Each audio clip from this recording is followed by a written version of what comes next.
Okay, so in this video, we're just going to do a quick introduction to statistics and look over some of the basic terms that we'll be covering in the first part of the course. The first thing that we want to look at here is when we're doing a study, what does it mean when we talk about populations and what does it mean when we talk about samples? And for me, the easiest way to kind of distinguish between those two things is to really look at what your research question is, okay? So I have a sample research question here. What does the average U.S. 8th grader student like to have for school lunch? Although I'm not sure how interesting of a question that is, it is something that we can use to kind of decide like what our population is and what might our sample be. So the first thing is the population is going to be the larger group, right? That overall that overarching group.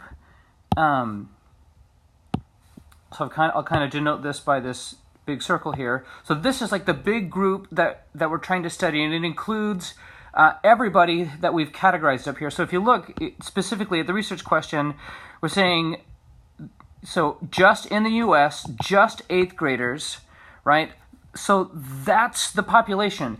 Every 8th grade student in the United States, based on how the research question is worded, that's the population that I'm looking at. I'm not including all middle schoolers. I'm not including any other grade, right? We're looking at only the 8th graders in the United States.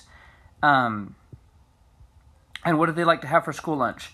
And you know, who knows what we would do to try and get that information. Maybe we would do a survey. Maybe we would do, I don't know, something. Anyways, so that's kind of how we're defining the population. Right? We could change this parameter. If I left out the U.S. bit and I said, what does the average 8th grade student, right? Then my population might include all 8th grade students from any country, right? Which might get kind of sticky because other countries don't have the same grade level progression, or they might not have the same grade level progression that they do in the United States. So that's why I always look to the research question to see exactly like what is the population, because this should give me indicators as to who we're looking at. Okay, so every 8th grade student in the United States of America is the population, okay? Now, there is no way that you can sample every single one of those students. It's impossible. You'd never be able to get a survey or a phone call or whatever you're using as your instrument to every single one of those students. There's just too many of them. So we take a sample, right? And we pick and we grab sampling, hopefully randomly throughout this population, and then we pull out every single one of those people that we sampled, and we make this little group over here that we're calling a sample. Okay? And so that's what the sample is, right? I take a look at the population, and I go in, and I, hopefully at random, pull out people to sample. And so to build my sample, I may say, okay, I'm going to pick... maybe we won't even use all of the states. Maybe we'll randomly select, I don't know, 20 of the states. And then out of those 20 states, we'll randomly select 10 middle schools. And then from each of those middle schools, we'll randomly select maybe 100 students, right? And so that would be our sample. Again, using random selection at every single step of the process. And you'll learn more in later chapters why random selection is so important. But this is kind of the difference between when we talk about, you know, what's the population and then what's the sample.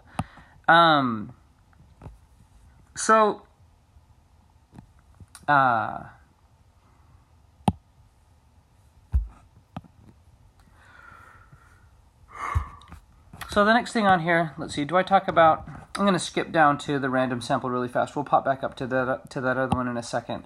So trying to decide, okay, so then what is a random sample? It just means that in that group that I've decided to sample, how do I ensure that every single individual in the sample has an equal chance of being selected? Okay. So for example, we talked about how, we start, so there are the 50 states, and we say, okay, I'm going to randomly select 20. So in that first random selection, we have to be able to verify that every single state had the exact equal opportunity to be selected as the others. And that's pretty easy to do, right? And then we make a list of all the middle schools in those states, and we pick, I can't remember what I said, we pick 10 middle schools from each of the 20 states. And so we have to make sure that every middle school in the state has the option of being sampled. And then the more difficult part is that within each of those 10 middle schools, because I think it would be pretty easy to get a list of all the middle schools in a state and then be able to randomly select 10 of those middle schools from that list. The more difficult part is then you're going to say, okay, I'm going to randomly select, I can't remember what I said, 100, maybe there's not even 100 students, I don't know. Whatever number of students from each of those 10 schools to survey. Now this is where it's hard, because now we need to say, okay, I've got all these middle schools, and I need to make sure that every student in the middle schools that I have already selected has an equal opportunity of being sampled. And again, in further chapters, we'll dig deeper into this random selection process. But the important thing is that they all have an equal chance, which means you really need to be careful how you decide how you're going to obtain those samples. For example, if you decide to make phone calls, what if some of the students don't have a home phone, right? Then those students in that sample all of a sudden don't have the option of even being selected anymore. So this thing where you're saying that every member has an equal chance no longer is valid, because any kid without a home phone isn't eligible for the sample. And so you're introducing what we call bias into your study by the way you're deciding to sample. So those are kind of things to think about, and we'll be talking more about how to design and build studies as we move through the course. And what it means to do those things. And mostly, right, this is to help you all understand how the samples and things are built from the studies that you're using to inform your own research or your own practice.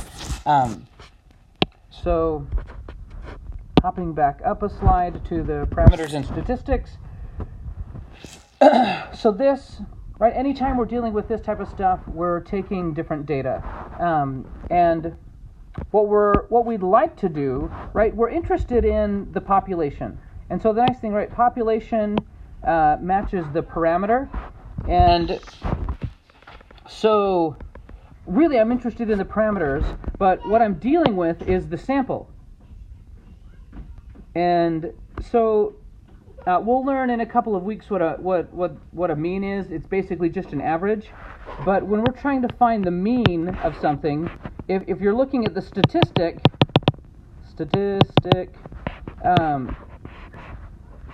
that we symbolize with an X bar. You'll see it in the textbooks and in other places is that the average of the sample is an X bar, and we want to use that to try and infer what the parameter is. Parameter, and that is, they use the Greek letter mu to denote that, but this is just to help us differentiate between, hey, when we're talking about statistics, we're over here with the sample, and we normally use the sample to try and infer what the parameters are, because we don't know what the population is really like, right? That's why we're doing the statistical study. There is no way that we can sample every single 8th grade student in the United States of America, so we take a sample to then try and infer what the parameters really are. And we'll in Module 7 we'll look at how to test these statistics that we're finding against how closely they may or may not match what the actual parameters are. And just as an example, standard deviation is another thing that we'll look at later, and its statistical symbol is an S, and its parameter symbol is sigma. This weird Greek, and it's another Greek letter, but I've drawn that terribly here, but sigma. And we'll work with this stuff more and more as we go along, but just so that you know what the difference between a parameter and a statistic is.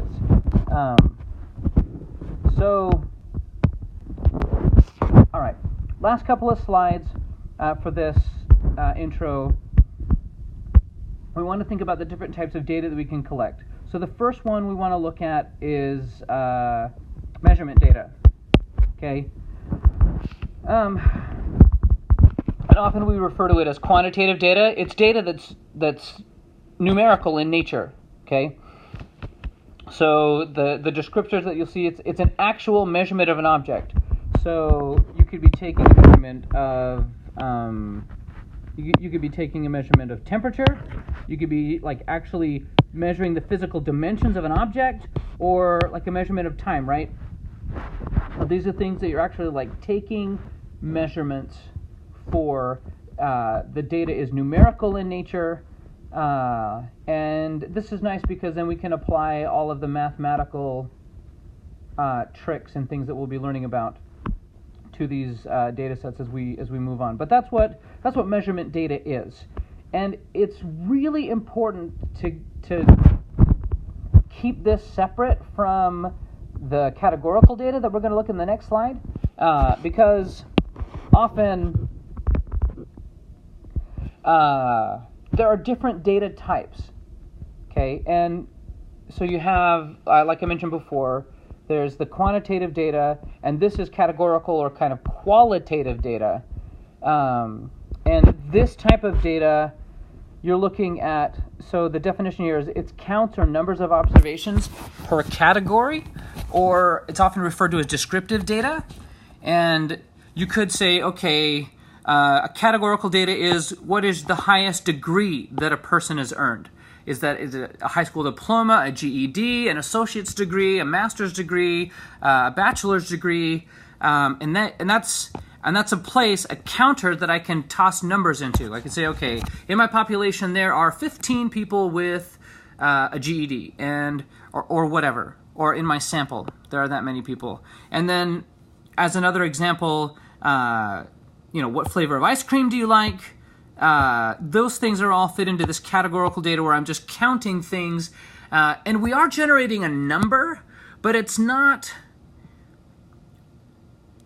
the same type of number as the numbers before, right? Those other numbers, the quantitative data, they're actual measurements of things. This type of data is like how many people liked chocolate ice cream. That's a number that I can do much less with in statistics, or at least like the quantitative numerical type of statistics that we'll be mostly dealing with in this course. But that doesn't mean that it's not important, because a lot of research, in fact most of the research that I do lives in the space of qualitative data.